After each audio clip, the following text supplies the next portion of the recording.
All right, welcome back to Scruffy Dude TV. This is Isaac, And this is Clayton. and we are your hosts of the Scruffy Dude podcast. Big Scruff. Today, we're going to tell our testimonies individually. Um, hopefully our testimonies can be light to other people. Maybe someone who not a Christian, can be impacted in a Christ-like way and want to give their life to Christ from our testimony. So yeah, that's our intentions, right? Just to be light and hopefully to impact someone in a edifying way. Yeah. All right, so I guess I'll go first. I don't know the time that I was like saved exactly. Like I don't know the exact time, but I know like so. Westbury. The viewers don't know Westbury, but I'm gonna start from there. When I was in high school, I went to a school called Westbury, and I was getting into a lot of stuff that I shouldn't get into. You know, like drugs, stealing, so on and so on. And then so I got kicked out of that school, and I went to Sharpstown. And I want to say when I went to Sharpstown, this was the first time I ever had a thought of like, I need to do what's right. Like I need to fix myself up. That's how it started. Like I just need to do what's right. Because I started to see how my actions. I started to see where my actions was going to lead me up to. So I was like, all right, I gotta do what's right. So I started to do what's right. Just like what's morally right. What's considered right by the society and stuff like that. And over time, I guess you could say towards like the end of school, like when I really was started to graduate, maybe around 2013, something like that, maybe 14. Around that time, I started to try to pray. It turned into I want to do right by God. Well, it turned into I want to do right in general, and then it turned into I want to do right by God, and then that's when I started to like read and pray a little bit, and then it turned into like me reading and praying a little bit into like reading and praying like a lot. Then that turned into me doing that and saying, okay, I'm gonna stop cursing, I'm gonna stop looking at certain things, I'm gonna start hanging out with certain people. And then over time, I just kept consistent with reading and praying, and I started to see God change my life, like giving me like new desires. And the desires, like I didn't desire to do the things I used to do. I didn't desire to hang out with the people that I used to hang out with. Just my overall desires was changed. Like I want like I remember at one point all I wanted to do was sell weed. Like that's all I wanted to do. And then like that change like was just different, like just tough. Like I remember I wanted to play football. And I remember when I tried out for the CFL and I didn't make it, like I was like, man, I don't know what I'm gonna do. I feel like that was the end of like, me like football and just everything. I didn't know what I was gonna do. And then I think through that period of time is when I really started to read and pray like consistently, like to the point where I got rid of the TV to devote myself to that. And that's all I was doing, just reading, praying, and just go hoop and stuff. And through that time, that's when I really started to grow and I started to be changed.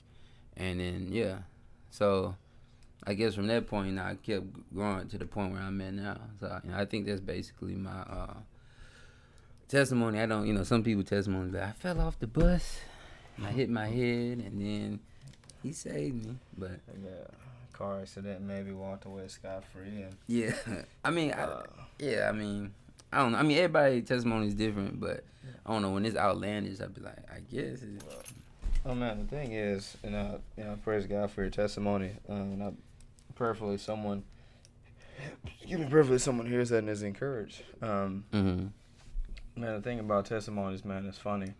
It's like we've gotten so accustomed to hearing these wild stories about people's past, right? That we lose sight of the fact that, ideally what's supposed to happen is you're supposed to have a believing family, or if you're talking about a family construct, right? Yeah. Like a believing family who then disciples their child, right?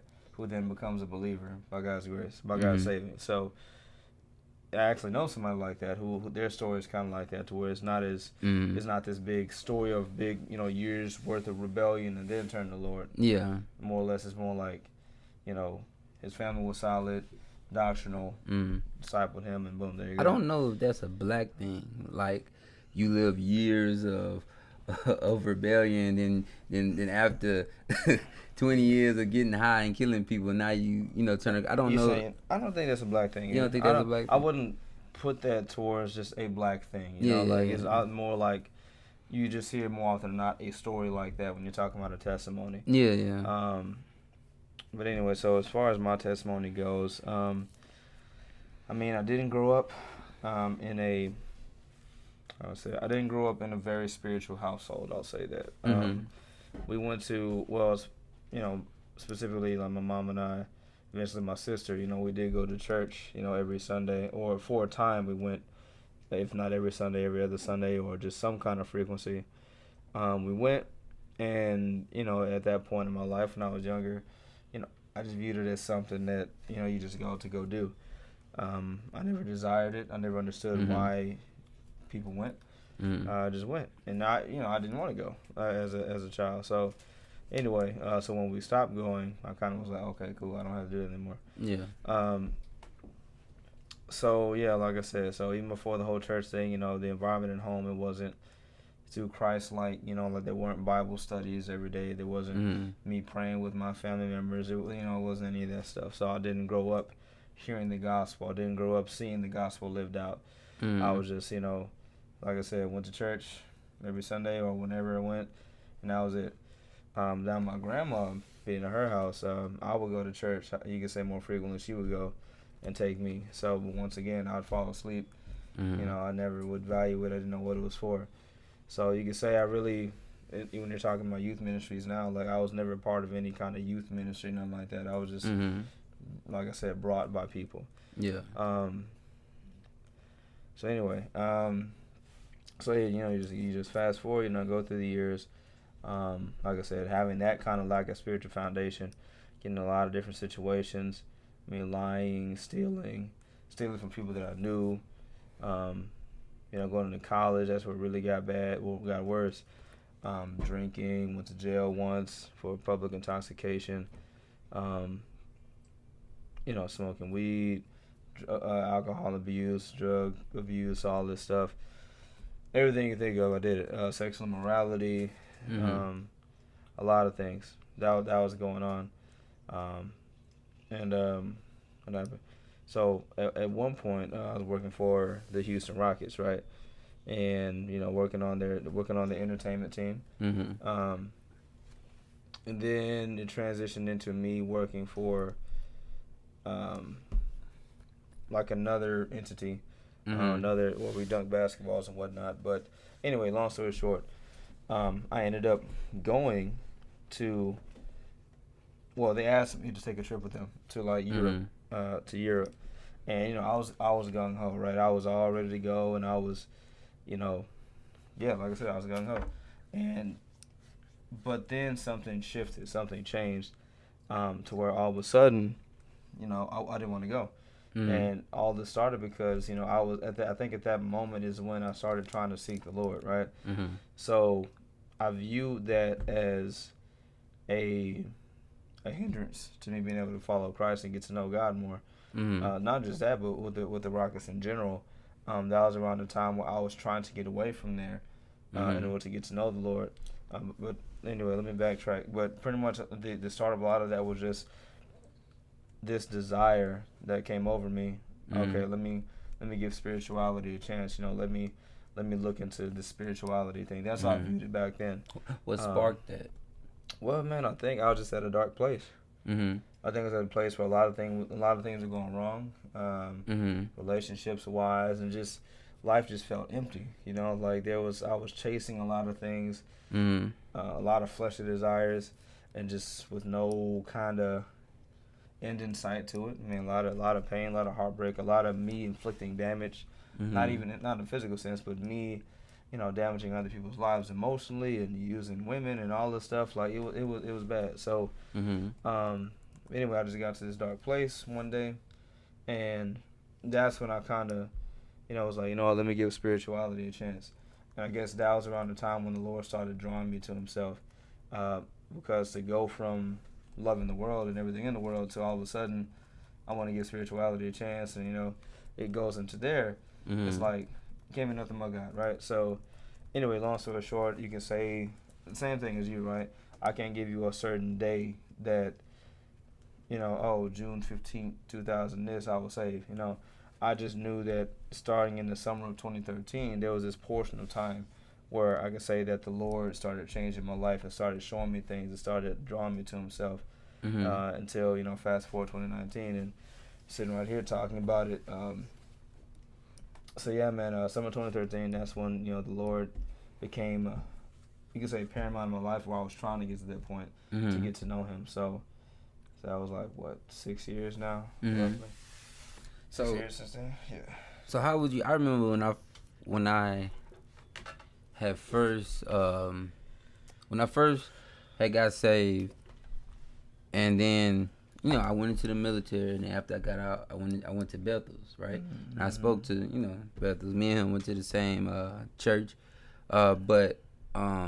Anyway, I spoke to, when I first was trying to get plugged in, I spoke to, I think, a deacon, right? Mm-hmm. Somebody like that. And I remember he told me, I tried to tell him my testimony, and now I can, like, maybe it sounded weird or it didn't sound genuine, or maybe, I don't know, but he had, like, something to say against my testimony. It was like, oh, you need to learn how to tell your testimony. And I would say, like, to the people out there who's looking and maybe just got saved or something like that,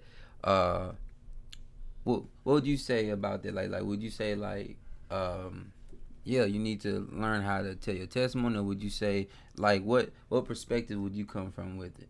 Well, I think ultimately your testimony is your testimony. That's the first thing I think about. Mm-hmm. There is no kind of like template, a certain way for how you would tell a testimony, because mm-hmm. if the focus is God, mm-hmm.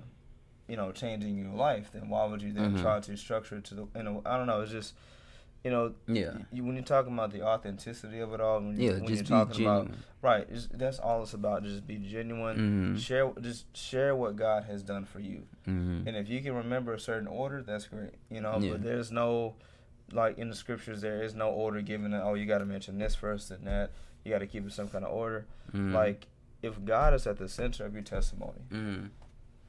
And maybe sometimes, you get saved, maybe you don't know certain terminology, you don't know certain scriptures, certain word, and you tell something to somebody, and maybe they've been saved for so long, and maybe it sound, like weird to them or whatever, but, just be genuine, be honest, and that's all you can do, like testimony can be, I used to drink alcohol a lot, then God changed me. Yeah, that's all you got. That's all you got.